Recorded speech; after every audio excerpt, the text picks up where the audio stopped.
Hey guys, and thank you so much for tuning in to check out more and more tales to give you goosebumps. Reader beware, you're in for 10 scares. So today we are going to read Fun with Spelling. The cab honked for the third time. "Aunt Vera, your cab is waiting," I called. Aunt Vera rushed down the stairs, lugging her beat-up old suitcase. She wore a huge straw hat, a baggy sundress, and white socks with sandals. And she wore the disgusting garlic necklace she always wore. She said the garlic kept away evil spirits. Aunt Vera is so weird, with all her talk about spells and curses. "I asked the travel spirits about this flight," she said in her southern accent. "They said today was a good day to fly." I glanced at my mum. She rolled her eyes and smiled at me. "Take care, Vera," Mum said, giving her a big hug. Libby, my 8-year-old sister, jumped up into Aunt Vera's arms and kissed her on the cheek. She's always trying to act cute. Libby and I both have curly brown hair and freckles, but her hair is cut short so the curls bounce around her face. Everyone says that Libby looks like a little doll. They don't know her the way that I do. "Thanks for sharing your room with me, Kari," Aunt Vera said to me. "I hope I didn't bother you with all my chanting." "No problem," I lied. "Have a good trip." As soon as Aunt Vera left, I ran up to my room to air it out. Aunt Vera wore that gross garlic necklace all week long, and it really made my room stink. I opened up all my windows as wide as they would go. Now that Aunt Vera was gone, I could go back to my normal life. Mum made me keep my room clean and neat for Aunt Vera. Man, what a pain! I'm not used to picking up my stuff all the time. I tore through my junk searching for my book on magic. My friend Toby teases me about always having a new hobby. One week it's painting, then next week it's stamp collecting. It's just that I get so bored. I have to start something new. My new hobby is magic. I found a half-eaten candy bar, a bag of pretzels, and a book I had been looking for, but no magic book. I was about to give up when I saw something sticking out from under my pillow. I pulled out a small, leather-bound book and studied it. The title, Magic Spells and Sorcery, was in gold letters on the cover. It sure wasn't my dumb little book of magic tricks. This book looked really old. I opened it and saw my aunt's scratchy handwriting across the title page. "Dear Kari, I hope you find this book useful. Thanks again for sharing your room with me. May the good spirits shine on you. Love, Aunt Vera." May the good spirits shine on you? What a wacko! I skimmed the table of contents: weather spells, love spells, beauty spells, enemy spells. Enemy spells? Cool! I turned to that page right away. Dozens of spells filled the pages. There was everything from causing people to go bald to making their teeth fall out. "What are you doing?" I spun around. My nosy sister stood in the doorway. "I told you not to come into my room," I shouted. "I'm not in your room," Libby argued. "I'm in the hallway." "Well, you're way too close," I said. "Go away. This isn't baby stuff." She stuck her tongue out at me. "Who would want to go into your smelly room anyway? Yuck!" She held her nose. I slammed the door in her face and went back to my book. I ran my fingers over the spells: aging spell, wart growing spell. As soon as I saw the forgetfulness spell, I knew what I had to do. Lisa McFly. It was perfect for her. Lisa McFly is the meanest girl in the entire 6th grade. Once, she put a dead bird on my desk. Another time, she told everyone I was in love with Timmy Wardell. Yuck! Everyone hates Timmy Wardell, including me. Lisa loves spreading rumors and saying mean things about people. Lisa prides herself on her perfect clothes, perfect hair, and perfect grades. She's never late for class. She never forgets her homework. It's enough to make you puke. I read the forgetfulness spell. It probably wouldn't work, but still it was worth a try. Lisa McFly definitely deserved it. First, I read, write your enemy's name on a piece of paper.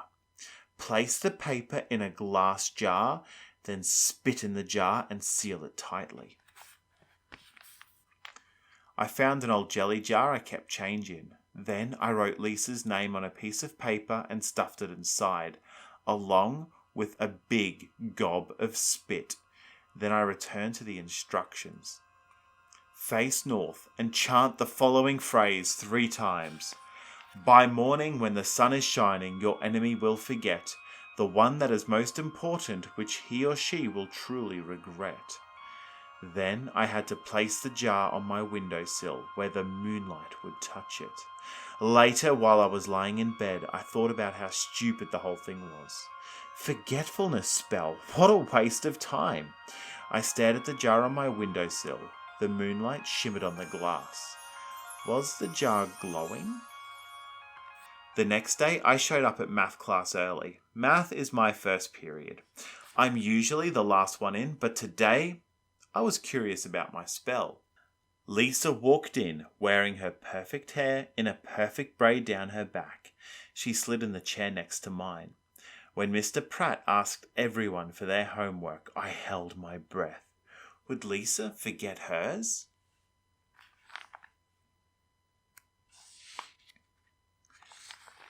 Don't be crazy, I scolded myself. There is no way. Little Miss Perfect would never forget anything. I ripped my homework out of my notebook while I watched Lisa. She looked puzzled as she searched through every page of her notebook. She held up her textbook and shook it. I handed my homework to Mr. Pratt. He stood near Lisa's desk waiting for her. Lisa, he said, where is your homework? Lisa leafed frantically through her notebook again. She dug through her backpack, tossing papers and pencils onto the floor. She was in a total panic. I glanced over at my friend Toby. He had a huge grin on his face. I can't find it, Lisa stammered. I must have forgotten it. I don't know what happened. Get it to me by tomorrow, Mr. Pratt said sternly. And let's make sure this doesn't happen again. My heart thudded so hard, I thought it might explode. My spell, it worked. It really worked. That's too bad about your homework, Lisa, I whispered to her. Lisa sneered at me. Get lost, geek. She really shouldn't have said that. Now I had to try another spell on her. Later in my room, I studied the enemy spells. Searching for the perfect one. Something really embarrassing, something so bad Lisa would wish she had never come to school that day. Then I found it, the perfect spell. It was going to make school history. Lisa strolled into math class a few minutes early the next morning. She handed Mr. Pratt her homework. She stood by his desk with a sickening sweet smile on her face. Thank you, Lisa, Mr. Pratt said. Lisa opened her mouth to say something to him. This was it, the true test of Aunt Vera's spell book. I held my breath and waited for her to speak. Lisa burped, a deafening burp that practically shook the walls. Yes, the spell worked. Mr. Pratt's mouth hung open. For a few seconds, everyone in class was completely quiet. Then we all cracked up. Lisa, are you all right? Mr. Pratt asked. Lisa's face turned bright red. She opened her mouth to speak again.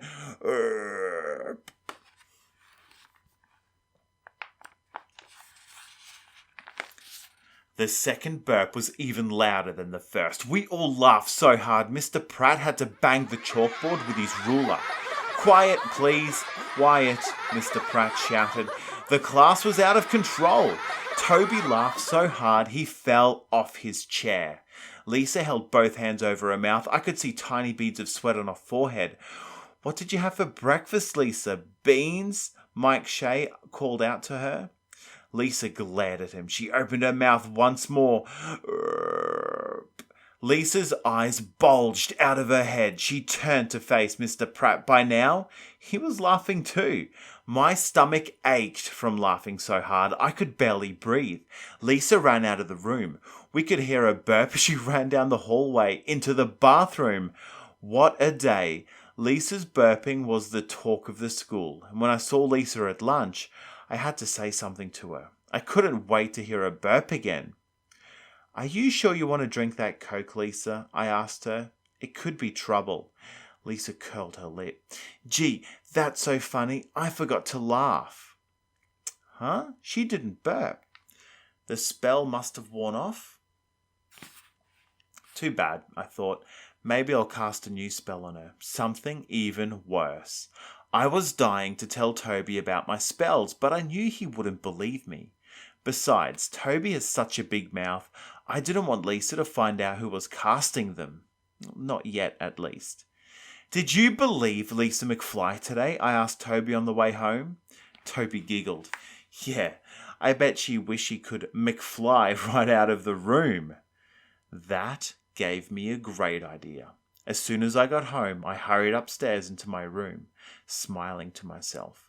My next spell was going to be a masterpiece. I stopped at the top of the stairs. The door to my room was open.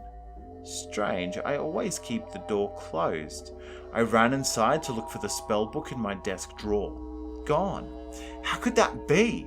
I began ripping through my desk drawers, dumping each one out on the floor. I tore apart my closet, tossing things over my shoulder as I dug to the bottom of the pile. "Libby!" I screamed. "Get in here!"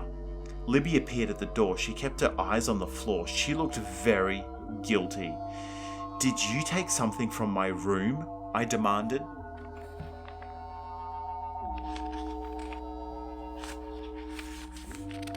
"No," she replied. "Are you sure?" I asked. Libby is a champion liar. "I'm positive," she insisted. I yanked up the dust ruffle to my bed. Found it. How did it get down there? "Hey, what's that?" Libby asked innocently. "None of your business," I snapped. "Don't slam the door on your way out." She slammed the door, of course. I paged to the chapter called Creating Your Own Spells. It said, write on a piece of paper what you want your enemy to do and add it to the jar. I took a fresh piece of paper out of my notebook. I wrote down, "Tomorrow, when Lisa McFly hears her name, I want her to think she can really fly." I stuffed the paper into the jar. This was going to be great. The next morning, everyone was quiet when Lisa strutted into the classroom. She tried to act as cool as ever, but I could tell she was nervous by the way she bit her lip. Lisa opened up a notebook as soon as she sat down. As if there was some incredibly interesting message inside, she kept her head down as Mr. Pratt read the roll call. I held my breath until he got to her name. Lisa McFly. Lisa's head jerked up at the sound of her name. Would my new spell work?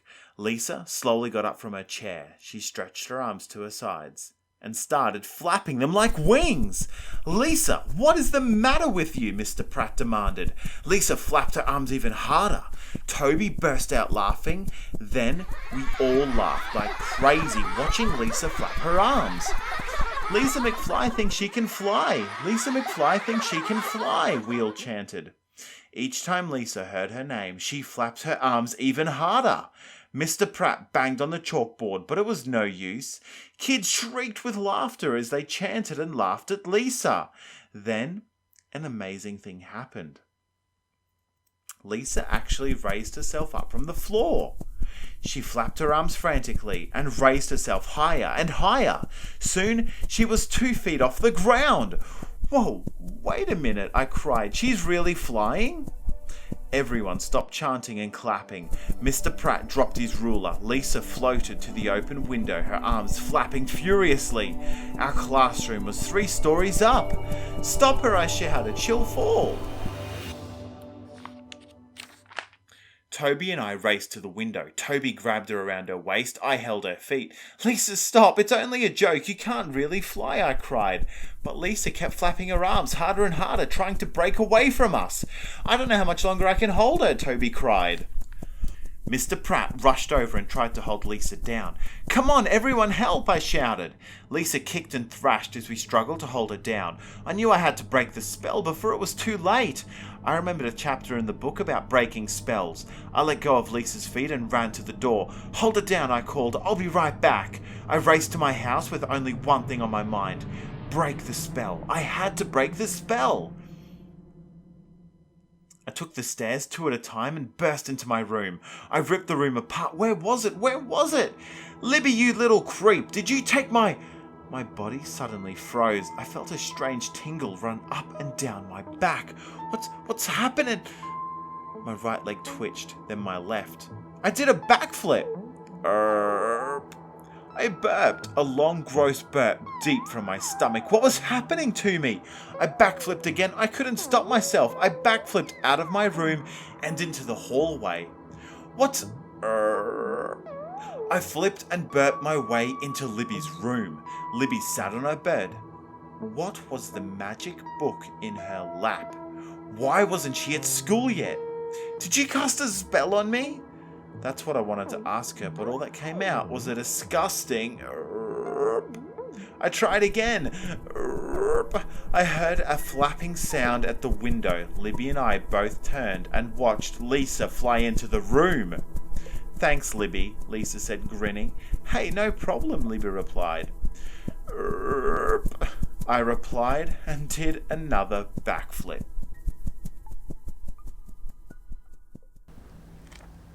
Wow, that was a spooky story. Probably. But if you have been enjoying the Goosebumps stories, just know that there are a whole bunch more right here on the channel to check out. So I'd love it, really love it, if you hung around just a little bit longer and listened to one more.